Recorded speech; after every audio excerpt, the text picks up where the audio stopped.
Welcome back, ladies and gentlemen. Egyptian-African relations, as Egypt's vision is based on the African Union program of the year 2063 and the United Nations program of 2030 for Africa is the main topic now in this segment of the Breakfast Show. And to shed more light on this, we have the pleasure to have with us our dear guest, Dr. Ismaail, Hamid, researcher in African Studies and History. Good morning, sir. Good morning. Well, Dr. Hamid, what is the, I know, of course, it's a long history of the relations between Egypt and Africa, but could we start with the roots? When did it start, and give us a hint about the history of the relations Egypt and Africa? Thank you so much for the kind invitation. And surely that Egypt and Africa, we have very long story, not history, it's a long story that started from earlier time. And if we talk and brief about that, the main roots, we have natural ties that links Egypt and Africa. First of all, we have the territory. So we live on the same territory that's called the African continent. And also we have the same river with 11 African countries, that is the River Nile, running as the longest river and the widest Nile basin, and so on. Also, we can talk also about even common grandfather. That is for the grandfather of Egyptian, and that is in traditional sources, that is called Misraim, son of Ham, son of Noe. And he was the brother of Cush, Cush, son of Ham, son of Noe. And both of them, they were brothers, and one of them is the grandfather of Egyptians, and one of them the grandfather of the Kushite groups and the Kushite peoples, that they are the African south of Sahara. If we talk historically, so we have very long story that started at least from 5,000 years ago. For the first historical record that we have for a link between Egypt and Africa, we talk about Africa south of Sahara, that is related to the 5th Pharaonic dynasty, when an Egyptian pharaoh or a king called Sahara, he sent a commercial expedition or a commercial boats to the land of Punt. Punt, that now it is the land of the Horn Africa, or the African Horn, that is Somalia, Djibouti, and a part of Ethiopia. So he sent that commercial there. That is from the 5th dynasty. Also from 6th dynasty, also we have some Egyptian explorators like Harhuf, that he would like to explore the sources of the Nile. That from the 6th dynasty, nearly 2400 BC, 4,400 years ago. After that, we have from the time of the Queen Hatshepsut. She sent a big float, commercial expedition, and also we have all these relations that surely they send that to the African Horn, to the east of Africa.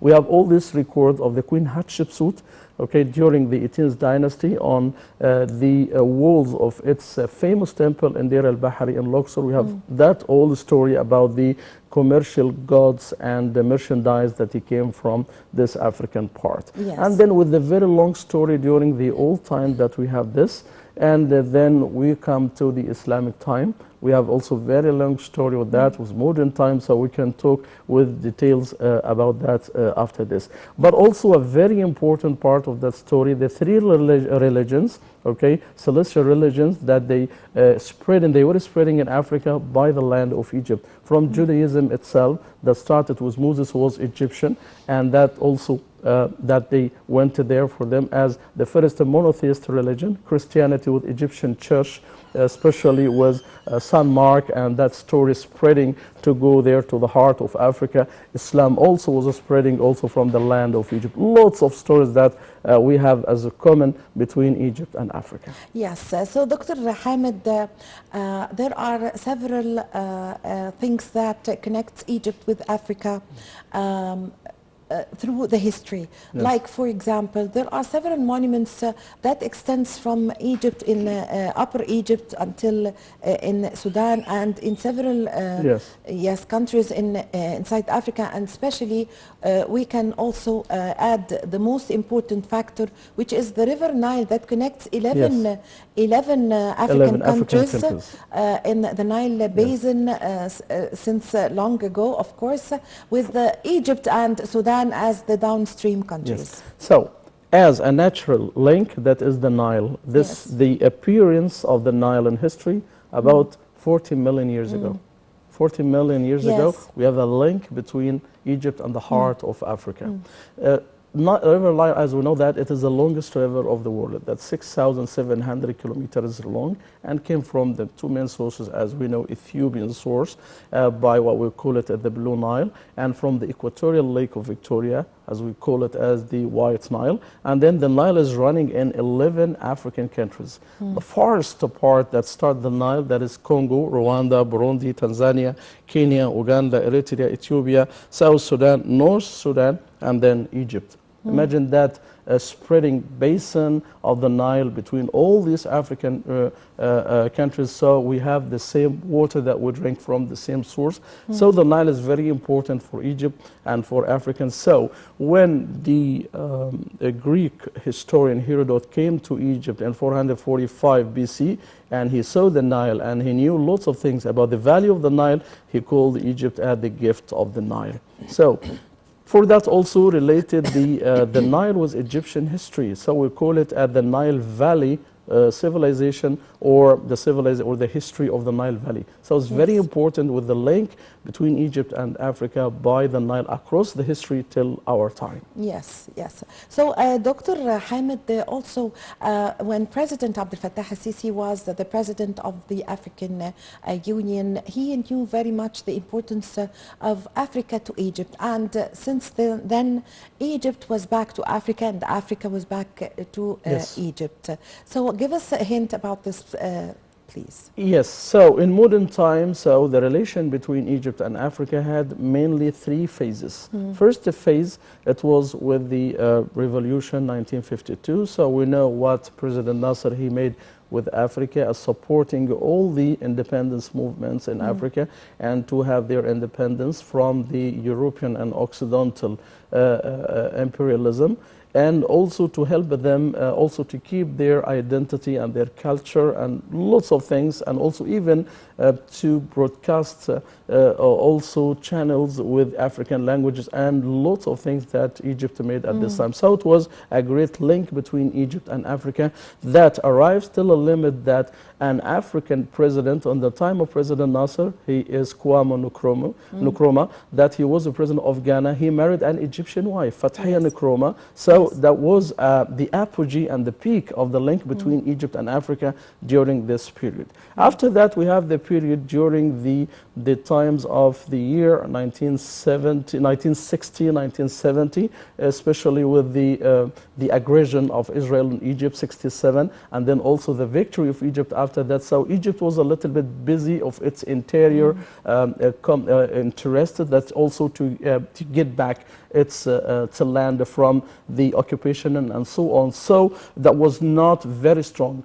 And then after that, with the 30 years of President Mubarak, we know that what happened there, and it was a kind of separating between Egypt and Africa till 2014. That is the year that was considering to be a turning page on the relation, and Egypt was turning strongly to Africa. And we know that we have lots of common interests. We have also common destiny between Egypt and Africa, and especially with the Nile and lots of things that we have. So that was considered to be a very important phase from the year 2014 with the President al-Sisi, that we have that as a relation with Africa as a priority, but one of the first priority of Egyptian government from that year till nowadays. And I think that with the meetings with the African presidents and from in Egypt and outside of Egypt, and all these official visits are very important to show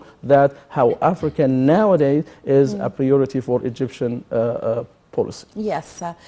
Dr. Hamid, recently in last November, Egypt have organized a very successful conference, which is a COP27.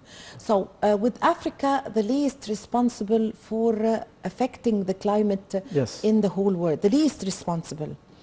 And with Africa having natural resources, Yes. still Africa is still suffering from the climate change. Yeah, it's a kind of injustice that we have it in our time. I can say that Africa, it's the most purest climate Yes, that we of have course. in the world between Yes. this. And as you said, that at least that is affecting of the climatic problems and so on. That all these problems, they came from outside. But also yes, the that's African true. people, that they suffer of this. So Egypt Yes. also, as the voice of Africa during that conference, that is to show the whole world that the right image of this. So it's very important to know that the Occident, they are responsible of the problems of the climate. You know that Egypt is more, and Africa is more natural. Yes. We have very short or very a small number of factories and artificial things that's affecting negatively the climate. So that Africa is not responsible of all this, but is the peoples of Africa, they are suffering more than the others, especially with the technology that is also on the same time less than it. In the other side, with the sources also still pure, and now we call it every time. We know that as a fact that Africa is the continent of the future.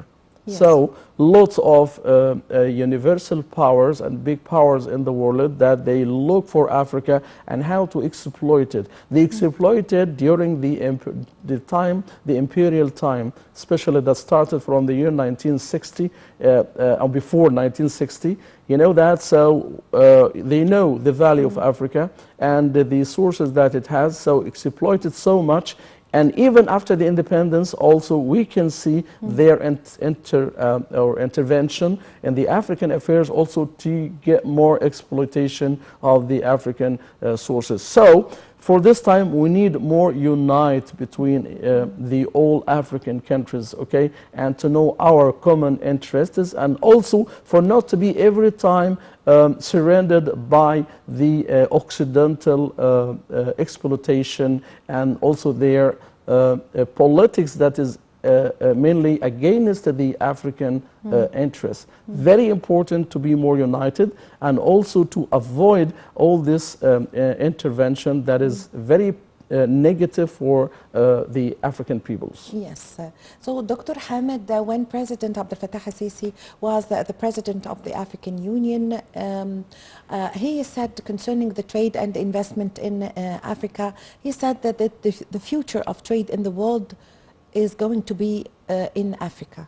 So give us an idea about this is Africa, as I said, that it's a pure continent. It's also still rich of all kind of natural resources, from oil, petroleum, from also the gold, from the gas, uranium, and lots of things. And I think what happens for the tensions that happens on the bordering countries of us, that is because of because of the Occidental intervention on the African affairs. So we insist that for this point to have more uniting, okay, to be with each other and to have common economic blocks. That Egypt also, we know that when Egypt called for making the African Union, that was from the call of Egypt, that started from Egypt, and also the first conferences also that was in Egypt and so on. So even with economic blocks in local regions in Africa, also Egypt supporting that so much.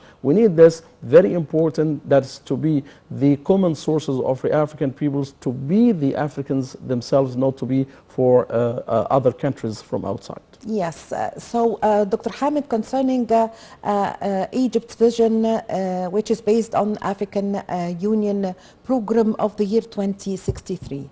Yeah, that is the main image for more uniting, and also to understand the defiance and the challenges that we have from outside, and how to protect ourselves from this, and also how also to benefit of our resources, that is just for the African people. That is very important for that Yes. vision, and to have more also combination, economic combination between Egypt and Africa. And I think now Egypt made lots of projects in African countries. We made the dam in Tanzania. We made lots of projects by Arab tractors in Yes, lots of of African countries. So we Yes. have lots of these signs, but we need also to increase that on the same time. Yes, also, Dr. Ismail, the United Nations Program 2030 for Africa.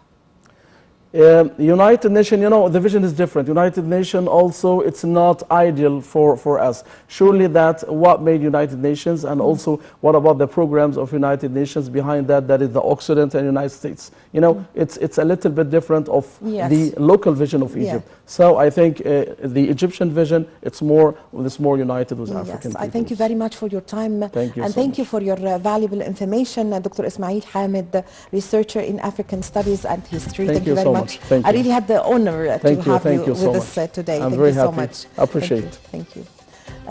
With this, my dear viewers, we come to the end of this episode of our program, The Breakfast Show. I was in the company of my colleague Nermeen Abdurrahman. My name is Amal Mukhtar. Thank you for watching.